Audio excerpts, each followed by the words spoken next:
Hello guys, welcome to my channel Medical Knowledge. Here we are going to discuss about the classification of health status and functional disability, evolutionary model and related terminology. We already have discussed this course outlined and we already have completed therapeutic exercise foundation concept. और ये जो है book हम ये कर रहे हैं therapeutic exercises foundation and technique, और ये जो बुक है ये सबसे ज़्यादा इम्पॉर्टेंट है और इसको हार्ट ऑफ द सब्जेक्ट भी कहा जाता है। ठीक है, डीपीडी का हार्ट ऑफ अ सब्जेक्ट। अगर आपको इलेक्ट्रिक थेरेप्यूटिक एक्सरसाइजेस नहीं आती तो आप अपनी फील्ड में अच्छा परफॉर्म नहीं कर सकते। सबसे पहले जो हम अपने टॉपिक को स्टार्ट करते हैं, बैकग्राउंड हमारे पास नॉलेज आता है, बैकग्राउंड रिलेशन क्लासिफिकेशन सिस्टम आता है।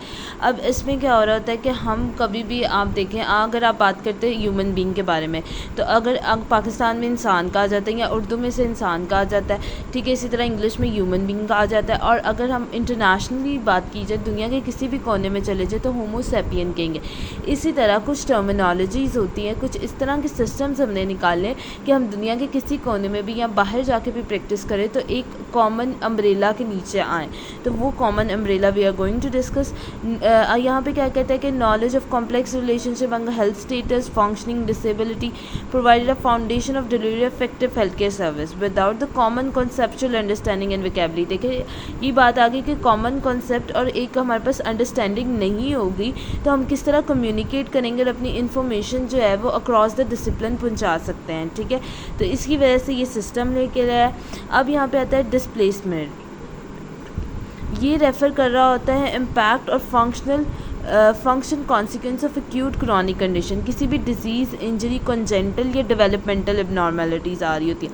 अब डिस्प्लेसमेंट या डिसेबिलिटी जिसे हम कह रहे होते हैं, डिसेबिलिटी हमारे पास क्या आती है कि कोई भी एक्यूट या क्रॉनिक मसला आ गया, कोई भी डिज़ीज़ की वजह से आया, कोई इंजरी की वजह से आया या कॉन्जेंटल एबनॉर्मेलिटीज़ मतलब कि पैदाइशी मसला आया, तो वो हमारे पास डिसेबिलिटी की तरफ लेके जा रहा है। ठीक है, ये हमारे पास फिर आता है डिसेबिलिटी। इसका नया जो स्टेप आता है, डिसेबिलिटी जो होती है ये मेडिकल कंडीशन आती है। डिसेबल चाइल्ड जिसे हम कह रहे होते हैं कि ये डिसेबल है, ये कुछ नहीं कर सकता। काफ़ी लोग ये भी इतराज़ करते हैं कि डिसेबल को डिसेबल नहीं कह सकते, उसके अंदर कुछ ना कुछ एबिलिटी करने की होती है। डिसेबिलिटी जो होती है ये हमारे पास मेडिकल कंडीशन की वजह से आती है, पार्ट ऑफ ह्यूमन कंडीशन जो एक्सपीरियंस कर रहा हो टेम्परेरी या परमानेंटली। डिसेबिलिटी की डेफिनेशन आप कर लें, यहाँ पे भी ये आपको पता होना चाहिए कि डिसेबलमेंट क्या होता है। ठीक है, कोई भी क्रॉनिक इंजरी वगैरह की वजह से कोई नॉर्मेलिटी डेवलप हो रही है। ठीक है, डिसेबिलिटी की एक मेडिकल कंडीशन का हमने नाम दे दिया कि ये मेडिकल कंडीशन है जहाँ पे टेम्परेरी और परमानेंटली डैमेज आ गया। फैक्टर क्या आता है कि कोई भी क्वालिटी ऑफ लाइफ आता है, सेवेरिटी आती है, कितनी ड्यूरेशन की हुई है, और जब वो उसका डिसेबिलिटी का पीरियड चल रहा था वहाँ पे मोटिवेशन कितनी थी, एटीट्यूड क्या था पेशेंट का, और फैमिली और सोसाइटी क्या रोल प्ले कर रही है इस मामले में। ठीक है, नेक्स्ट जो आता है इसमें आपने सिर्फ 2 डेफिनेशन ही करनी है इस पैराग्राफ में। देन आपके पास जो आता है अर्ली मॉडल्स आ जाते हैं, models and function of disability past and present आ जाता है। सेवरल मॉडल आए जो डिस्क्राइब किए गए। ठीक है, सबसे पहला 3-4 मॉडल्स का हम जिक्र करेंगे। नागाई मॉडल आता है, ये नागाई मॉडल इंटरनेशनल क्लासिफिकेशन। अब इम्पेयरमेंट जैसे अब सबसे पहले आता है नागी मॉडल। नागी मॉडल जो है ना ये एशिया में यूज़ हो रहा होता है ज़्यादातर। आज भी जो हमारे पास एशियन कंट्री है या अंडर डेवलपिंग कंट्री वहाँ पे नागी मॉडल यूज़ हो रहा है। जब आप क्लिनिकल सुपरविजन का एक सब्जेक्ट आता है वहाँ पे ना आपको मस्कोस्केलेटन या आपको एक हिस्ट्री टेकिंग फॉर्म देखते हैं तो वहाँ पे भी आप देखेंगे कि नागाई मॉडल यूज़ हो रहा है। ठीक है, देन उसके बाद ICIDH मॉडल आता है जो हमारे पास international classification impairment disabilities and handicap, ये मॉडल आता है। अभी मैं इसको डिटेल में भी बताती कि इसमें क्या क्या एडिशन हुआ था। देन उसके बाद NCMRR आता है, इसमें national centre of medical rehabilitational and research आ रहा होता है। नागाई मॉडल 3 मॉडल का जिक्र हमने किया है। ICIDH model international classification impairment disability and handicap.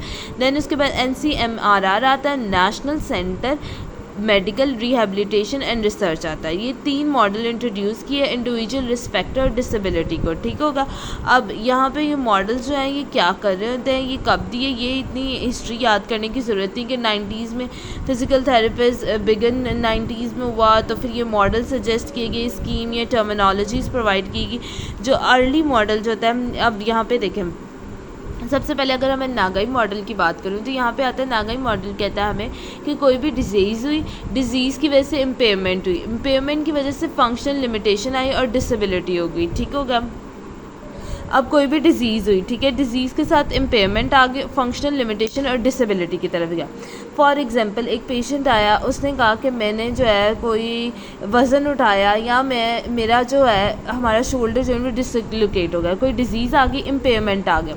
Impairment की डेफिनेशन जो है वो पीछे मैंने बताई, साइन और सिम्टम्स जो हमें डिजीज़ की तरफ लेके जा रहे हैं, इम्पेयरमेंट आ गए। दूसरी बात ये होगा कि अगर वो उसका उसी टाइम इलाज नहीं करेगा, फंक्शन लिमिटेशन, क्या पता वो हाथ जो है वो डिसेबिलिटी की तरफ चला जाए, वो काम ही ना करे, वो अपने रोज़मर्रा की डेली एक्टिविटी नहीं कर पाएगा, डिसेबिलिटी में आ जाएगा, तो सोसाइटी का रोल नहीं प्ले कर पाएगा। ये नागाई मॉडल ने उसे कहा था।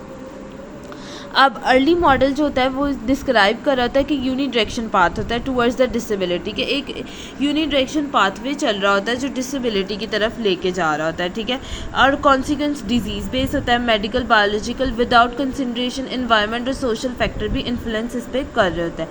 देन उसके बाद हमारे पास आता है ICIDH मॉडल। ICIDH मॉडल जो है ये जो था सेकेंड मॉडल था, इसमें सबसे पहला आता है कोई भी पैथोलॉजी डेवलप हुई है, उसकी वजह से इम्पेयरमेंट आई है, इम्पेयरमेंट के बाद डिसेबिलिटी आई है, डिसेबिलिटी के बाद वो हैंडीकैप हुआ। मतलब डिजीज़ जो नागाई मॉडल में थी ना, उसने उसको रीन्यू करके पैथोलॉजी का नाम दे दिया कि कोई डिजीज़ कोई पैथोलॉजी कह रहे होते हैं इन अदर वर्ड। फिर भी इम्पेयरमेंट आई, इम्पेयरमेंट आ गई।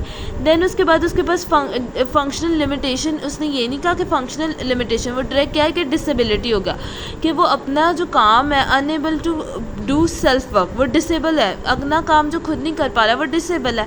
देन उसके बाद वो हैंडीकैप हो गया, हैंडीकैप हो गया कि वो सोसाइटी में जो रोल है वो नहीं प्ले कर पा रहा।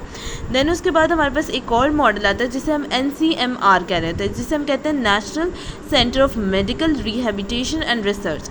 इस मॉडल के मुताबिक फंक्शन और हेल्थ और डिसेबिलिटी मेन काम कर रहे होते हैं। मतलब NCMR के मुताबिक हेल्थ भी रिलेट कर रही होती है। मतलब अगर कोई बंदा कहता है कि मुझे जो है फ्रैक्चर हुआ है, ठीक है, मैं गिरा हूँ और मेरी ये वाली बोन जो है वो ब्रेक हो गई है, ठीक है, हम ये क्यों नहीं कह सकते कि वो गिरने की वजह से नहीं, क्या पता उसकी बोन पहले ही वीकनेस का शिकार हो, उसकी हेल्थ कंडीशन ना ठीक हो, माल न्यूट्रिशन हो, ठीक है, ये चीज़ें। मतलब NCMR मॉडल के मुताबिक हेल्थ जो है वो प्राइमरी गोल रखती है। इसने सबसे पहले बताया कि बंदा के अंदर बीमारी हुई, इम्पेयरमेंट हुआ, फंक्शन लिमिटेशन, डिसेबिलिटी की तरफ गया नागा मॉडल के मुताबिक। जबकि ICIDH मॉडल के मुताबिक हैंडीकैप होगा, मतलब वो सोसाइटी में अपना रोल नहीं कर पा रहा, एक एडिशनल वर्ड यूज़ किया।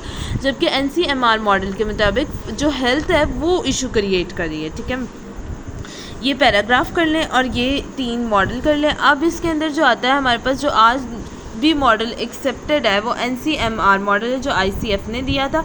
ठीक है, अब यहाँ पे आता है हेल्थ कंडीशन। अब हेल्थ के बारे में NCMR मॉडल ने कहा था ना, अब यहाँ पे आती है कि बॉडी फंक्शन और स्ट्रक्चर और पार्टिसिपेशन। इसमें क्या होता है कि ये जो होता है बॉडी फंक्शन क्या है, फिजियोलॉजिकली हम अपने काम कर रहे हैं, और स्ट्रक्चर एनाटमी हमारे पास आ जाती है, ठीक है, कि बॉडी की एनाटमी किस तरह है, और फिर वो पार्टिसिपेट कर रहे हैं। अब इसमें हेल्थ में हमारे पास 2 चीज़ें आती है, फैसिलिटेटर, इन्वायरमेंट फैक्टर और पर्सनल फैक्टर।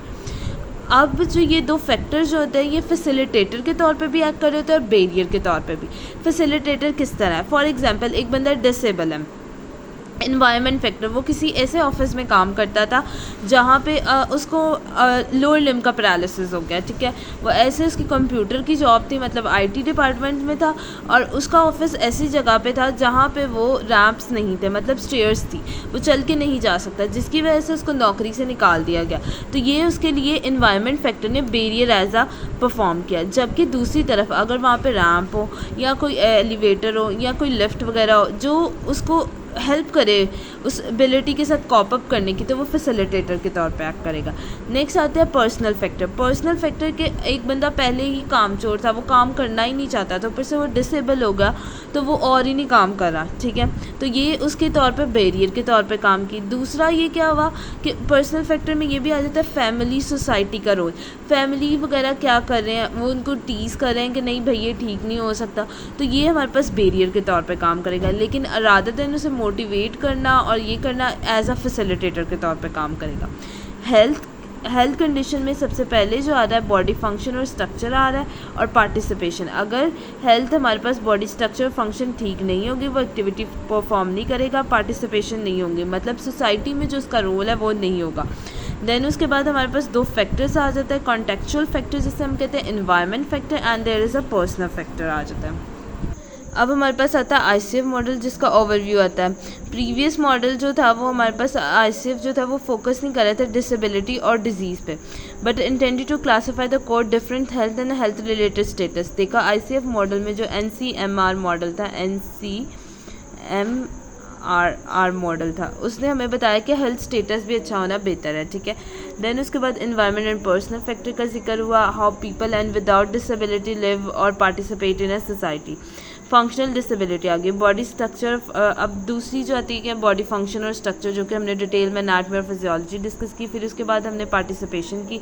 ये टू अम्ब्रेला टर्म्स जो हमारे पास यूज़ हुई है फंक्शन डिसेबिलिटी की क्लासिफिकेशन में। फिर उसके बाद फंक्शनल हमारे पास आया कि फंक्शनली करेक्टराइज किया पॉजिटिव इंटरेक्शन फैसिलिटेटर या बैरियर के तौर पे हमने किया कि बॉडी स्ट्रक्चर को किस तरह कर रहा होता है। फिर उसके बाद एनवायरनमेंट फैक्टर और पर्सनल फैक्टर की बात की। एनवायरनमेंट फैक्टर में हमारे पास सोशल एटीट्यूड सर्कमस्टांसेस हमारे आ जाते हैं। दैन उसके बाद फैसिलिटेटर्स में जो आता है वो हमारे पास कि किस तरह इन्फ्लुएंस कर रहा है कि वो पॉजिटिव इम्पैक्ट लेके आए।